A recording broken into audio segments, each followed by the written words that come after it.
পঞ্চগড়ের আহমদনগরে আহমদিয়া মুসলিম জামাতের ক্ষতিগ্রস্ত বাড়িঘর পরিদর্শনে ব্যারিস্টার সারা হোসেন সহ মানবাধিকার কর্মীরা ১৬ আগস্ট শুক্রবার বিকেলে পঞ্চগড় জেলা শহরের উপকণ্ঠে আহমদনগর এলাকায় ক্ষতিগ্রস্ত আহমদিয়া মুসলিম জামাতের বাড়িঘর ও স্থাপনা পরিদর্শন করেছে বিভিন্ন মানবাধিকার সংগঠনের ৭ সদস্যের একটি প্রতিনিধি দল।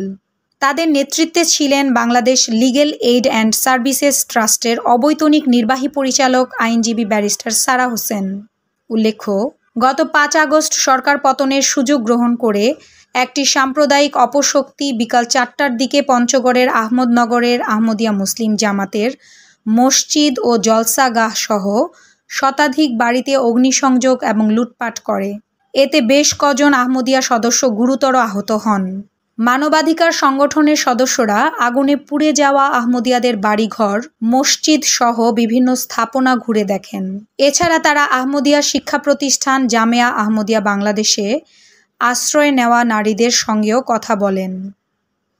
ক্ষতিগ্রস্ত ব্যক্তিদের সঙ্গে কথা বলা শেষে সারা হোসেন সাংবাদিকদের বলেন, শুধু আহমদিয়ারা নন, আমরা যারা বাংলাদেশে বসবাস করি আমরা সবাই বাংলাদেশের নাগরিক।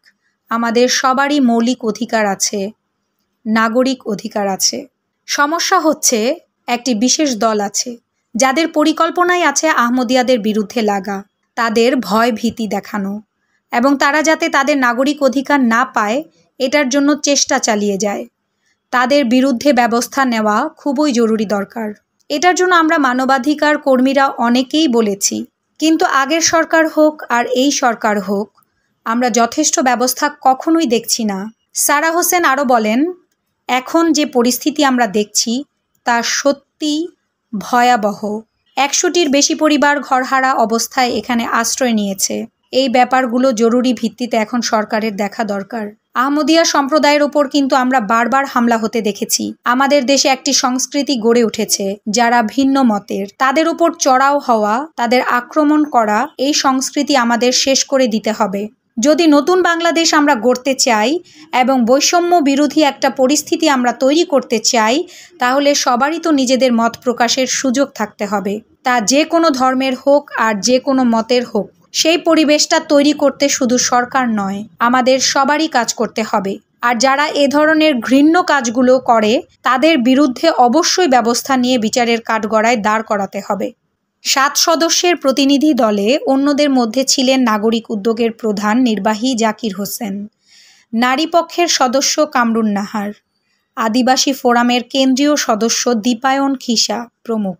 এ সময় আহমদিয়া মুসলিম জামাতের স্থানীয় সভাপতি মোতালেব হোসেন খান, স্থানীয় মসজিদের ইমাম মাওলানা মোহাম্মদ সালাউদ্দিন, জামেয়া আহমদিয়া বাংলাদেশের অধ্যক্ষ আলহাজ মোবাশেরুর রহমান সহ আহমদিয়া জামাতের মানুষজন উপস্থিত ছিলেন।